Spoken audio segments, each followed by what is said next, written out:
Hi everyone, welcome to my channel ruby sisters. ఇవాళ video పునుగులు. చూసారా వీడియోలో పునుగులు ఎంత బాగా పొంగి క్రిస్పీగా వచ్చాయో? చూస్తుంటే మీకు నోరూరుతుంది కదా, చేసుకుని తినాలనిపిస్తుందా? అయితే వీడియోని స్కిప్ చేయకుండా చివరి వరకు చూడండి. ముందుగా రుబ్బు పెట్టుకున్న ఇడ్లీ పిండి అయితే తీసుకోండి. ముందులా ఒక 2 స్పూన్లు మైదా అయితే వేసుకుంటున్నానండి.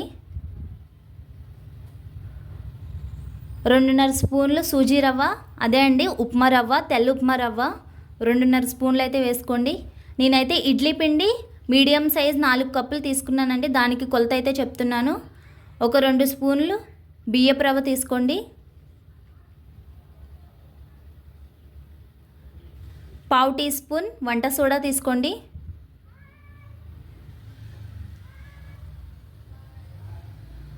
మీ రుచికి తగినంత సాల్ట్ వేసుకోండి. ఇవన్నీ కూడా పిండిలో బాగా కలిసేంత వరకు కూడా ఇలా వీడియోలో చూపిస్తున్న విధంగా బాగా కలుపుకోండి. ఎలా కలపాలంటే గట్టిగా మనం ఆయిల్లో పునిగేయగానే పునిగి షేప్ రావాలి రౌండ్గా, ఆ విధంగా వచ్చేంత వరకు కలుపుకొని పక్కన పెట్టండి 10 మినిట్స్. ఇప్పుడు పచ్చడి చూద్దామండి. 4 టమాటాలు, 3 పచ్చిమిర్చి, 1 కప్పు పల్లీలు. ఒక ప్యాన్ పెట్టుకుని 1 టేబుల్ స్పూన్ ఆయిల్ వేసుకుని పల్లీలు అనేది మీడియం ఫ్లేమ్లో వేపుకోండి. బాగా మీడియం ఫ్లేమ్లో వేపుకుంటే పల్లీలు టేస్ట్ బాగుంటాయండి. హై ఫ్లేమ్లో అయితే మాడిపోయి టేస్ట్ అనేది బాగోదు. మీడియం ఫ్లేమ్లో అయితే బాగా ఎగుతాయి. తర్వాత పచ్చిమిర్చి కూడా వేసుకోండి. పచ్చిమిర్చి కూడా వేగాక ఒక ప్లేట్లోకి తీసేసుకుని అదే ప్యాన్లో మళ్ళీ టమాటా అనేది యాడ్ చేసుకోండి.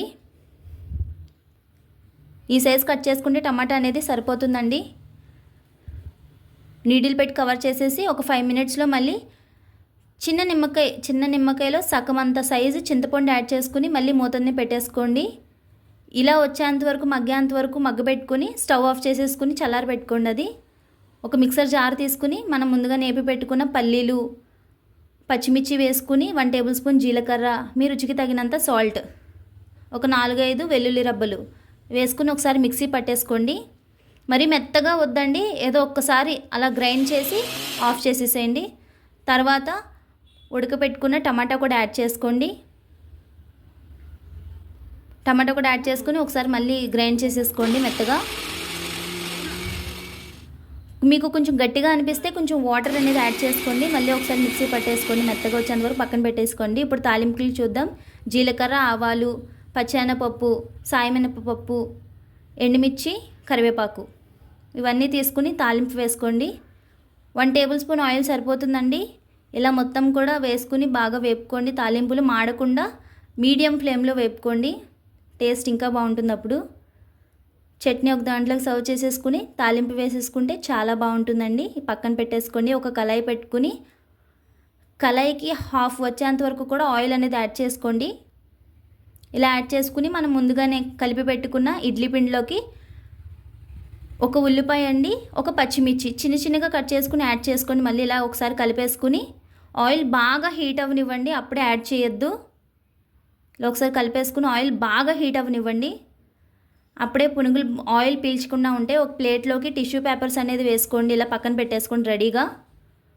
ఆయిల్ బాగా హీట్ అయిన తర్వాత పునుగు ఒక్కొక్కటిగా ఆయిల్లోకి వేసుకోండి. మీకు రౌండ్గానే వస్తాయండి, అసలు షేప్ అనేదే మారదు. ఈ ఇడ్లీ పిండి పునుగులు కాబట్టి బాగా క్రిస్పీగా కూడా వస్తాయి. మనం సూజీ రవ్వ యాడ్ చేసాం కదండి, దానివల్ల ఇంకా క్రిస్పీనెస్ వస్తాయి. మామూలుగానే మనం బియ్యపు రవ్వ యాడ్ చేస్తే క్రిస్పీనెస్ అనేది వచ్చేస్తుంది. సూజీ రవ్వ కూడా యాడ్ చేసాం కాబట్టి ఇంకా బాగా ఉంటుంది క్రిస్పీనెస్ అనేది. ఇలా ఒకటొకటిగా ఆయిల్లోకి యాడ్ చేసుకుని గోల్డెన్ కలర్ వచ్చేంత వరకు కూడా వేపుకోండి. మనం హై ఫ్లేమ్లో పెట్టి వేస్తాం కదండి, ఆయిల్ హీట్ అయిన తర్వాత హై ఫ్లేమ్లోనే ఉంటుంది కాబట్టి పునుగులన్నీ కూడా మనం ఆయిల్లో వేసేగానే మీడియం ఫ్లేమ్లో పెట్టుకోండి. అప్పుడు లోపల వరకు కూడా బాగా కుక్ అవుతుంది పునుగు అనేది. చూసారా అండి ఎంత క్రిస్పీనెస్ వచ్చిందో? సూజీ రవ్వ వేయడం వల్ల పైన చిన్నగా ఏగినట్టు కింద వస్తాయి అన్నమాట. ఇలా వేసిన తర్వాత టిష్యూస్లోకి వేసేసుకోండి. కొంచెం ఆయిల్ అనేది అసలు పీల్చదు. ఏమైనా చిన్నగా ఉన్నా సరే ఆ టిష్యూ పేపర్స్ అనేది పీల్ చేసుకుంటుంది. చూసారండి ఎంత క్రిస్పీగా వచ్చినాయో? బిగినర్స్ కూడా చాలా ఈజీగా చేసుకోవచ్చు, బ్యాచిలర్స్ కూడా చాలా ఈజీగా చేసుకోవచ్చు అండి. ఇడ్లీ పిండి అనేది ఇంట్లో స్టోర్ చేసుకుంటే ఈ చట్నీతో సర్వ్ చేసుకుని తింటే ఇంకా టేస్టీగా ఉంటుంది. ఒక్కసారి ట్రై చేయండి. ట్రై చేసి మీకు ఎలా వచ్చిందో కామెంట్ సెక్షన్లో మాకు చెప్పండి. Thanks for watching.